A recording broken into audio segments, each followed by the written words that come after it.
కార్యక్రమాన్ని రాష్ట్ర స్థాయిలో గౌరవ వైఎస్ఆర్ కాంగ్రెస్ పార్టీ అధ్యక్షులు వైఎస్ జగన్మోహన్ రెడ్డి గారి పిలుపు మేరకు ఈ యొక్క ప్లే నిరాహార దీక్ష కార్యక్రమాన్ని రాష్ట్ర స్థాయిలో చేపట్టడం జరిగింది. ఈ యొక్క ప్లే నిరాహార దీక్ష ముఖ్య ఉద్దేశం ఏమిటంటే, ఈ రాష్ట్రంలో కూటమి ప్రభుత్వం అధికారం చేపట్టిన నాటి నుండి ఈ రోజు వరకు ఏ ఒక్క సంక్షేమ కార్యక్రమాన్ని చేపట్టకుండా సూపర్ 6, సూపర్ 7 ఏ కార్యక్రమాన్నైనా మేము ఇచ్చేసామని చెప్తున్నారు తప్ప ఇంతవరకు ఏ ఒక్క కార్యక్రమాన్ని కూడా పూర్తి స్థాయిలో నిర్వహించింది లేదు. ఎన్నికల ముందు కూటమి నాయకులు మెగా డిఎస్సి నిర్వహిస్తామని, ఎన్నికల్లో నిరుద్యోగ యువకులను ఆకర్షించి నిరుద్యోగ వృత్తి ఇస్తామని, అలాగే మెగా డిఎస్సి నిర్వహిస్తామని చెప్పి డిఎస్సి నిర్వహించడం జరిగింది. డిఎస్సి నిర్వహించి మెరిట్ లిస్టును ప్రకటించడం, అలాగే డిఎస్సి అభ్యర్థుల యొక్క సర్టిఫికెట్లను వెరిఫికేషన్కి పిలిచి 1:1 కోటాలో వారిని సర్టిఫికెట్లు వెరిఫికేషన్ కూడా చేయడం జరిగింది.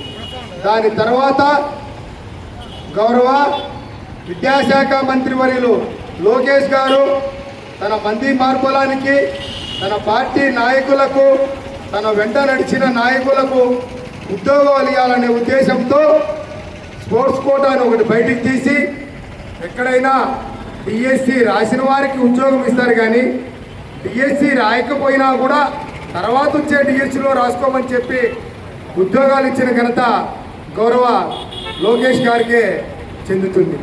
ఎందుకంటే ఈ రాష్ట్రంలో ఎవరైనా డిఎస్సి రాయాలంటే వాళ్ళు డిగ్రీ తర్వాత టీటీసీ కానీ బీఈడీ కానీ చదివి దాని తర్వాత టెట్ పాస్ అయిన తర్వాత డిఎస్సిలో ర్యాంక్ వస్తే ఉద్యోగం వస్తుంది. కానీ ప్యాకాట్ ఆడితే, గోళీలు ఆడితే, కర్రబిల్ల ఆడితే వారందరికీ కూడా స్పోర్ట్స్ కోటా ఒకటి పెట్టి ఆ స్పోర్ట్స్ కోటాలో కూడా వాళ్ళ పార్టీ నాయకులకు సంబంధించిన వాళ్ళను చైర్మన్లు చేసి వాళ్లకు స్పోర్ట్స్ సర్టిఫికెట్లు వాళ్ళే ఇచ్చుకొని వాళ్ళ పార్టీ సంబంధించిన కార్యకర్తలకు 400 మందికి స్పోర్ట్స్ కోటాలో ఉద్యోగాలు ఇవ్వడం జరిగింది. ఎవరికైనా స్పోర్ట్స్ కోటాలో ఉద్యోగం ఇవ్వాలంటే, చదువుతో సంబంధం లేకుండా ఉద్యోగం ఇవ్వాలంటే వాళ్ళు ప్రపంచ స్థాయిలో ఏదో ఒక మన భారతదేశానికి పథకం సాధించిన వాళ్ళకి ఇవ్వాలి. కానీ ఈ రాష్ట్రంలో యూనివర్సిటీ ప్లేయర్స్ అయినా కూడా వాళ్లకు ఉద్యోగం ఇవ్వడం జరిగినది.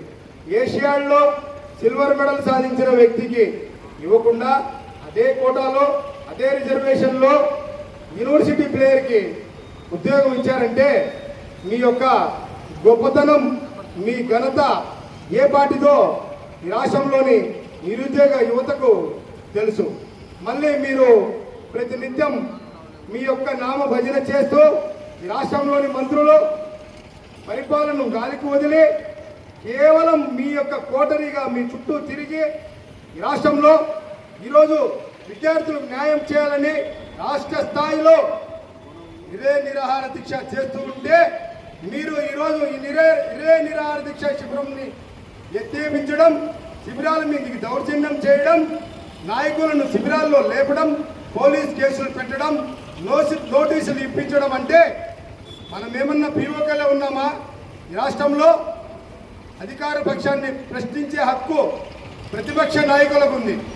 ప్రతిపక్ష నాయకులు ప్రశ్నిస్తే మీ చిత్తశుద్ధిని మీరు నిరూపించుకోవాలి. కానీ ప్రతిపక్ష నాయకులను ప్రశ్నించకుండా మీరు పోలీసు వారితో మీ యొక్క రౌడీ బ్యాచ్ మీరు వాళ్ళను ఉరిసిగొలిపి ఎన్ని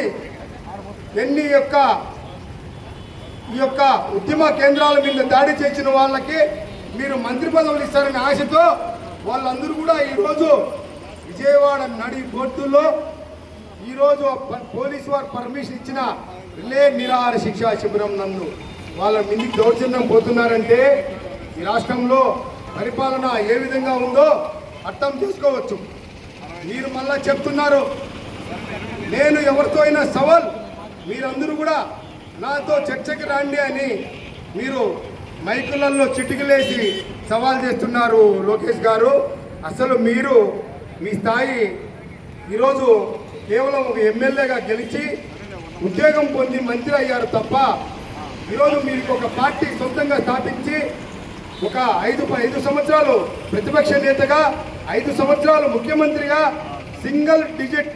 సింగిల్ పార్టీ పోటీ చేసిన ఏకైక నాయకుడు వైఎస్ జగన్మోహన్ రెడ్డి గారిని మీరు చర్చకు పిలుస్తున్నారంటే మీకు ఆ స్థాయి ఉందా అని నేను మిమ్మల్ని ప్రశ్నిస్తున్నాను.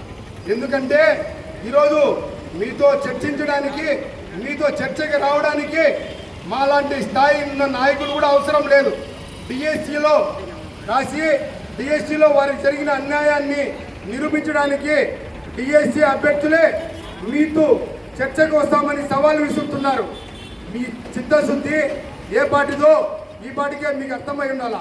మీకు దమ్ము ధైర్యం ఏదైనా ఉంటే లేదు, మీరు నిజాయితీ పరులని చిటికలేసి సవాల్ చేస్తున్నారు కదా, మీరు సిబిఐ ఎంక్వైరీ మీ మీద వేసుకొని మీ చిత్తశుద్ధి నిరూపించుకోవాలని, అంతవరకు మీరు మీ యొక్క మంత్రి పదవికి రాజీనామా చేయాలని ఈ సభాముఖంగా నేను డిమాండ్ చేస్తున్నాను. కడప జిల్లాలోని మరిన్ని వార్తా విశేషాల అప్డేట్స్ కోసం మా SCN న్యూస్ ఛానల్ను తప్పకుండా చూడండి.